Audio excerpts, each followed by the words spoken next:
Welcome back, travelers, to your referral roadmap. This podcast is dedicated to helping you unleash your personal and business revenue potential by cultivating referral relationships.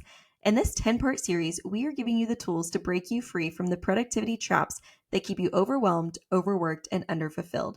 If you've ever felt like no matter how hard you work, you're just spinning your wheels, stuck in a cycle of busyness instead of real progress, this series is for you. This isn't about doing more, it's about doing what matters. So if you're ready to trade burnout for real momentum, let's dive in. Today, we're going to be talking about from chaos to clarity, systems that keep you on track. And just to dive into that a little bit deeper, to define it, business systems are organized frameworks of processes, tools, and procedures designed to streamline operations, enhance efficiency, and ensure consistent outcomes within an organization. So that all sounds like very businessy, Athena, but I'm sure you have a fun story for us. My goodness, right? Okay. Welcome, first of all, listeners. Thank you so much for being back with us. And I know this series is the one that everybody is like, right? I know, I get it. It's not the fun one, but it's the practical one. And when we talk about business systems, it sounds so boring. It sounds boring. It sounds, like we're just going to get be engineering and nerdy. We're going to be a little nerdy just because I am. But today, I want you guys to hear that systems are the thing that help you actually take yourself to the next level, your business to the next level, and help you get the momentum you need. So I'm going to try to make systems as fun and as exciting as I possibly can today. So bear with me, as I know they're not everybody's favorite. But I wanted to get started a little bit with I'm going to do a little bit different. I want to talk about why we don't like systems, right? When we hear the word system, why do we have this like, I don't like it. I don't want to do it. Don't make me response. Well, people often resist implementing systems due to deep seated fears. Can you believe that? That's weird, huh? That we're talking a business strategy, but they have fears. But they have fears of losing autonomy, losing control, facing the unknown, and diminishing a sense of identity and somehow value. Now, I had to really dissect that and think through with my coaching clients, why do people feel this way? Why are we afraid to implement a system?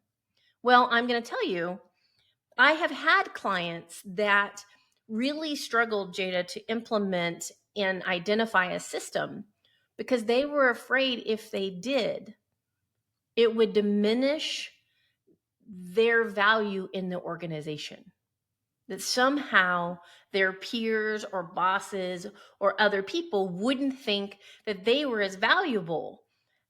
I know that sounds really interesting, but I want, if you're listening right now, if you're a leader, there could be people doing systems in your business or avoiding systems in your business because they have a value in doing it themselves, and they don't want to systemize it. They don't want to streamline it because they're getting the value from being busy, or whatever you want to call it, the productive being unproductive.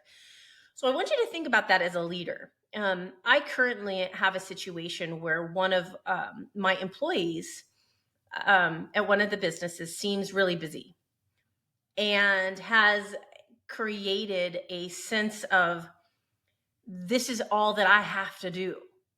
And it is being very reluctant to allow me to come in and look at the system and to streamline the system. And my gut feeling is because they're going to realize that I'm going to realize that if we streamline the system and we make it more efficient, this person, it's going to highlight that they are wasting time and that they're making their impact look bigger than it is, and that they have used the things, I'm so busy and you don't understand and there's so much to do, so many times, and that has become their value. And to systemize it is going to show the errors, it's going to show weakness, and it's going to show inefficiency. So as a leader, I just want you to know that is something that I am currently working with. Not the first time, won't be the last time. So I want you to think about that. Now, I also want you to think about that as the individual. Is there a system you're not implementing because you have a fear that it will somehow diminish your value? Just think about that. I mean, I know it sounds weird, but I have seen it over and over again. And it's usually what I would call, Jada, a screen. It's a screen of not being transparent, and having anonymity to do what, I never said that word right, but whatever, that word, to do what It was you really want. close. Probably as best as I could pronounce it. You guys get it. And what it is they're just saying, I don't want you to see everything that I'm doing so that I can get away with doing what I want. So something to kind of think about there that is kind of interesting. But the other thing is that we're afraid if I put all these systems in place, especially productive systems, then everything is going to be boring. Everything is going to be mundane. My creativity will fall apart. You guys get it. And that is not the case. What I want to tell you today, and I'll give you some examples, is putting systems in place will actually help you prioritize. It will help you be more productive to get the right things done. And here's the clincher for my creative geniuses out there. Putting systems in place will give you more free time to do the creative things that you're longing to do, that the lack of implementing a system is causing you to do the mundane, boring things you don't like to do. Okay. So I want you to trade the boring for the creative, but we've got to create systems in order to do that. The other thing I want to share with you guys is the utilizing systems. And then this is going to sound interesting, but for rest and recovery.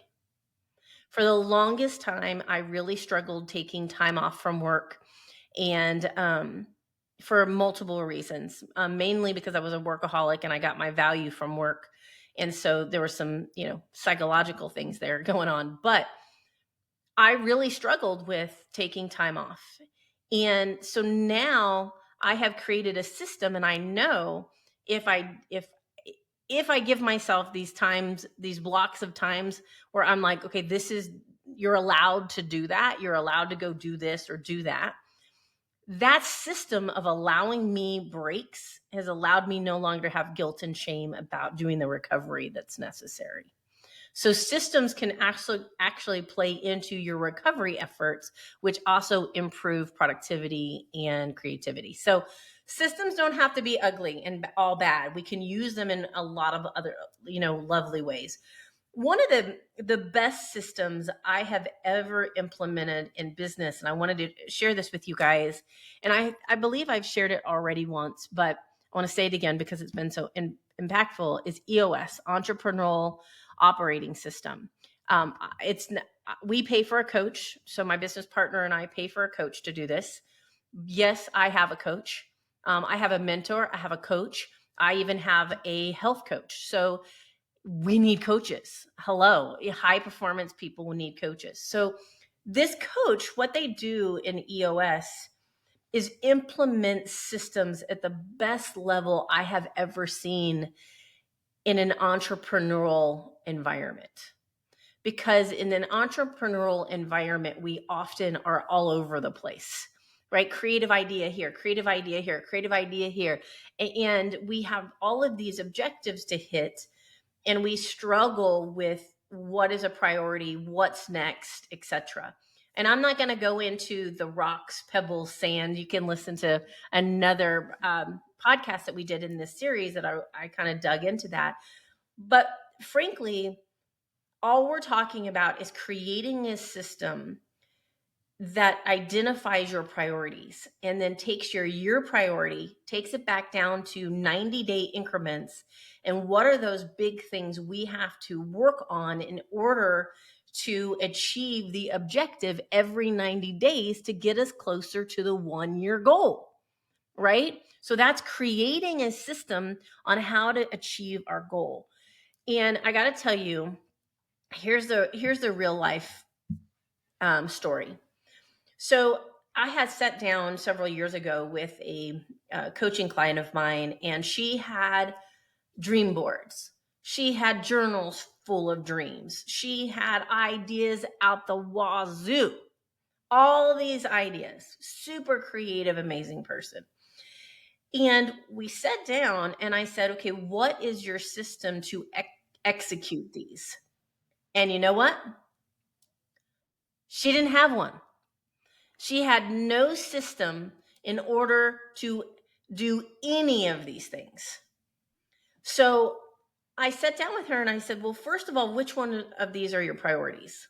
She didn't have a system to even prioritize which of the ideas were a priority. And she didn't have a system to even figure out this month what she needed to do it, right? Okay, if you're listening, you've probably been there, right? Or you know somebody who's been there. It's one of the things that makes me sad is I see a lot of coaches teach, you know, doing a dream board. I love a dream board, and I think visual reminder of your ambition is important. And Jada, you have shared some science about how it's important through our podcast. But if we don't have a roadmap to make it come true, then it's a wish, not a dream. And so we have to create the systems in place in order for us to actually achieve them. So just going back to my client,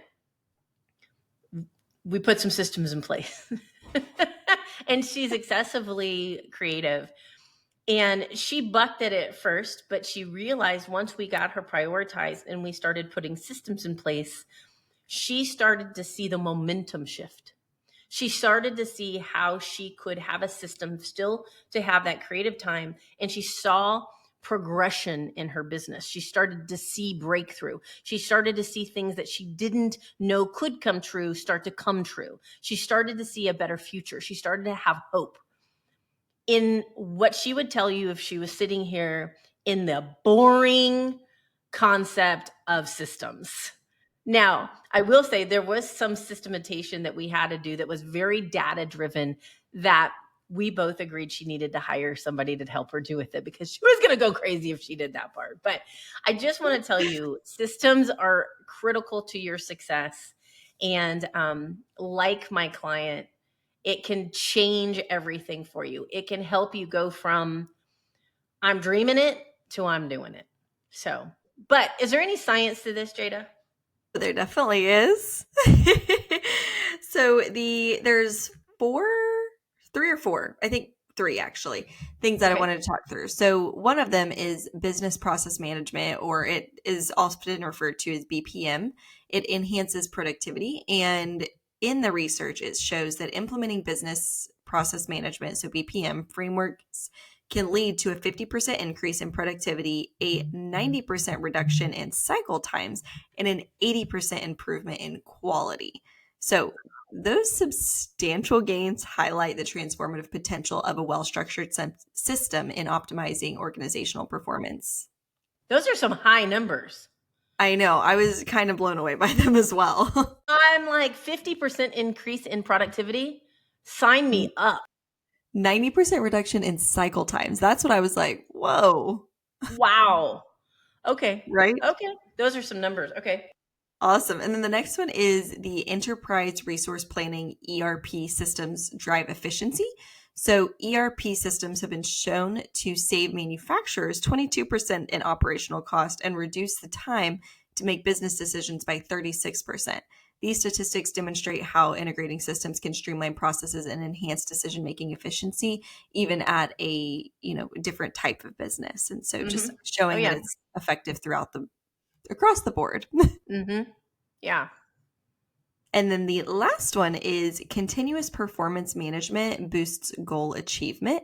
And research says that companies that implement continuous performance management systems are 50% more likely to exceed their goals. Additionally, these organizations are 42% better at holding employees accountable, 39% more effective at attracting top talent, and 44% better at retaining that top talent. So the data underscores the effectiveness of systematic performance management and achieving organizational objectives. You know what I love here about this data is you talk about it goes through productivity. So Mm-hmm. it increases productivity, efficiency within the business, and when you take it as far as concerns your team development, Mm-hmm. it improves performance. Yep. Yeah. I'm And something you wow. said earlier too kind of stuck out to me. You were Hmm. talking about how, we can often feel like we don't want to show what all the work maybe for a leader, like someone on your team doesn't want to show you all the work that they're maybe doing because they know some of it can be systemized. And I think that can create fear in, will I have a job?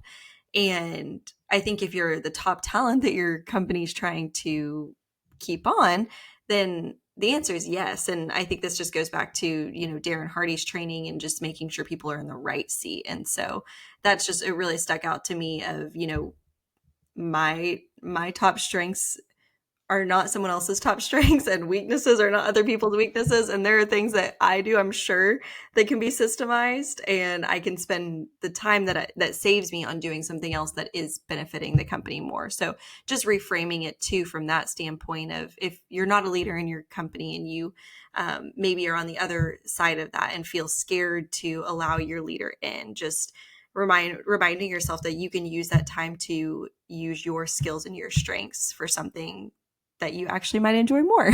Right? I mean, Yeah. I would love to see people trade fear Hmm. for opportunity, looking at new opportunities. And Hmm. I have to say, we're not talking about AI, but Yeah. let's just talk about AI for a second when we talk about systematization. I Yeah. mean, I just went through a training with Darren about AI. Darren Hardy, he's my mentor. And AI is replacing, I mean, let's just be honest, it is replacing human beings. And it is a tool that if you don't understand how to use, you better learn how to use it. Otherwise, you're going to be left behind. And it's a business, as a business, you need to embrace it, learn it, and become an expert at it. But that too, AI can teach us how to systematize something faster and maybe even eliminate, I mean, I hate to say it, but in some cases, eliminate an employee. Now, when I say eliminate an employee, you are an employee, that sounds scary. But what if we're eliminating an employee that is let's say, entry level position?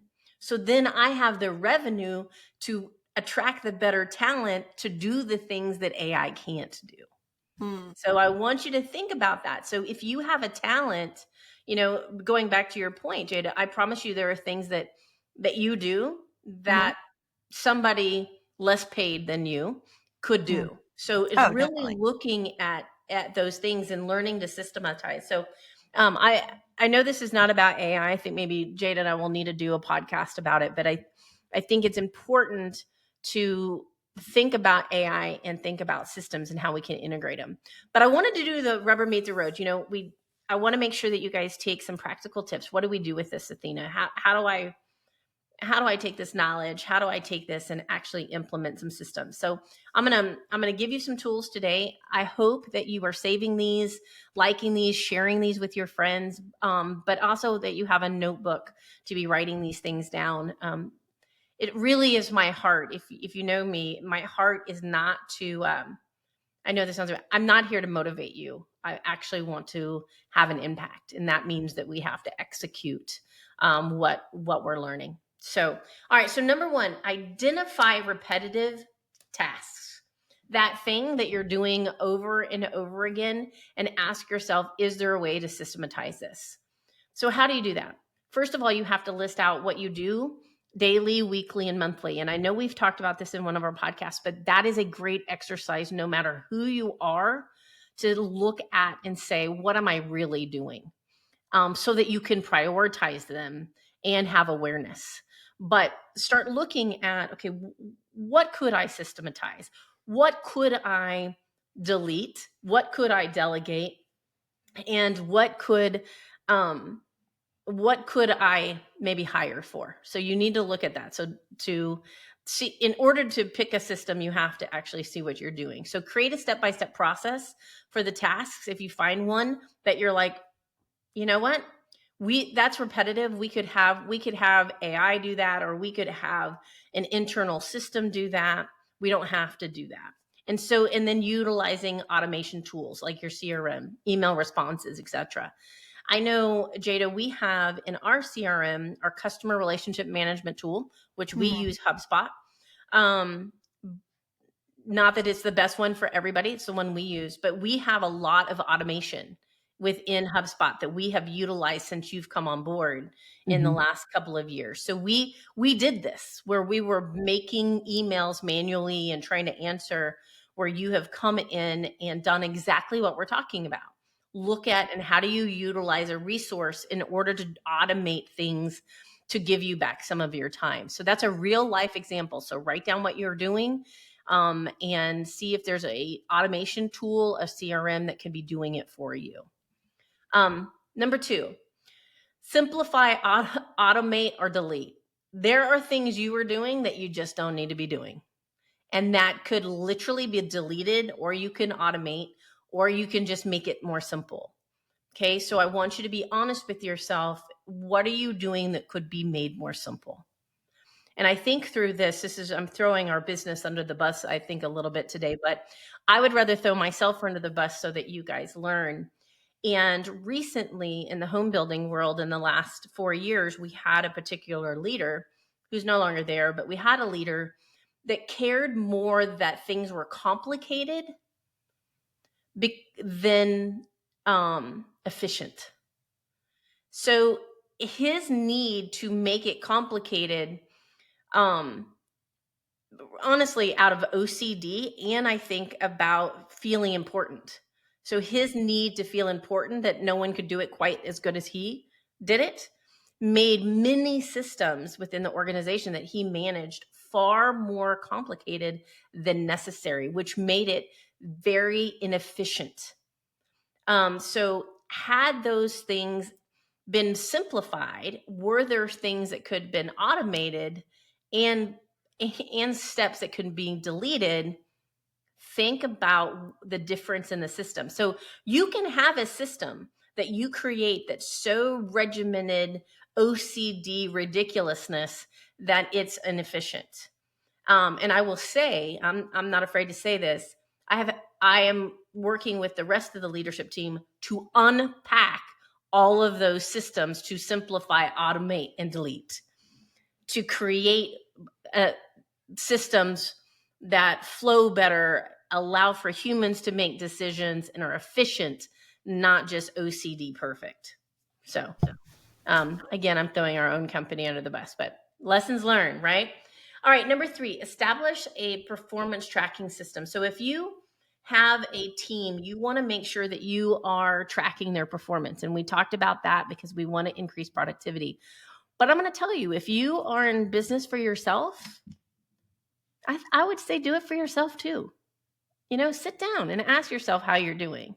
Now, one of the things that my mentor Darren does, and now we have implemented, is we have core values, and so we will be doing reviews based on the core values, if the people meet the core values or they don't. So just think about that, and ask yourself, do I have a system to track the performance of my people? And by the way, performance tracking isn't all negative.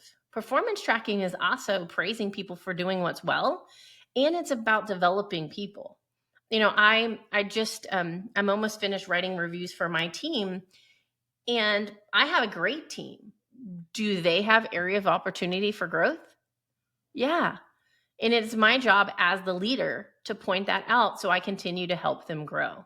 So creating that, I want you guys to know, it's not always just a bad thing, like I'm going in the principal's office, but it's about creating a culture of growth and learning and opportunity and expectation and accountability. All right, number four, create a standard operating procedure. We call them SOPs. That's very businessy, but it basically says, I have a process for this. Okay. So I want you to think about, prior to doing EOS training, entrepreneurial operating system, we did a lot of things that we didn't document how we did them or why we did them. Right. And so now, and that's basically documenting those processes, are creating SOPs. Why do you want to create those? Why do you want to know why you do what you do?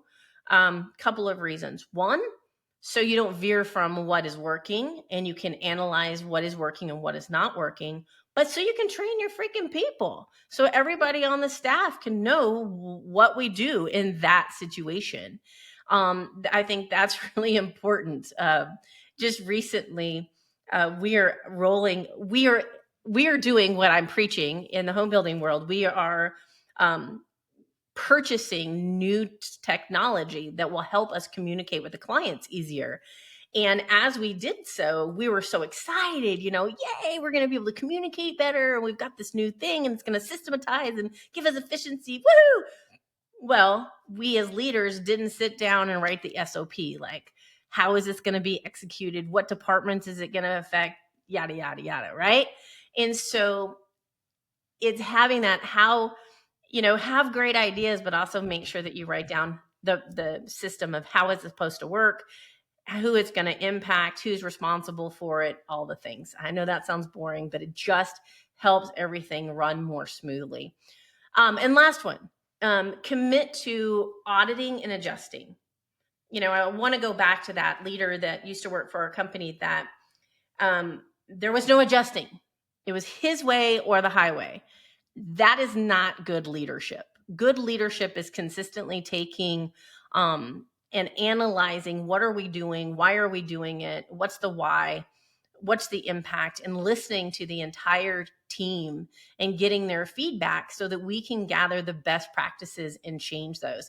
Just recently, I had a meeting with a young lady in the home building company, and she had some phenomenal ideas. And one of her ideas meant that one of my ideas had to be cut.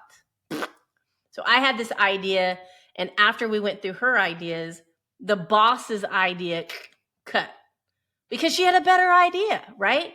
So you want to sit down and you want to be thinking through these processes and make audits and adjustments, because leaders, sometimes the people that work for you have the better idea than you. Aren't you happy with that? Thank goodness we're hiring the right people. So be looking at that. And if you don't have systems in place, you can't audit them. Okay? You can't adjust them. You can't praise people for achieving them. And you're just creating unproductivity and a little bit of chaos. And we don't want to, so we want to stop the chaos. That's what this is about. So how do you stop chaos? Create some systems. And remember, systems don't suck. They help us be more productive, and they do allow for creativity. And don't forget, even recharging. So systems don't suck. All right, Jada, you got a challenge for us today or what? I do. I want to challenge our travelers to pick one of the systems or one of the things. Goodness, words. Wow, they're hard today, Athena. I think it's because you have a baby. And I do. So that's really what's going on here. Sometimes she doesn't let me sleep, but right, exactly.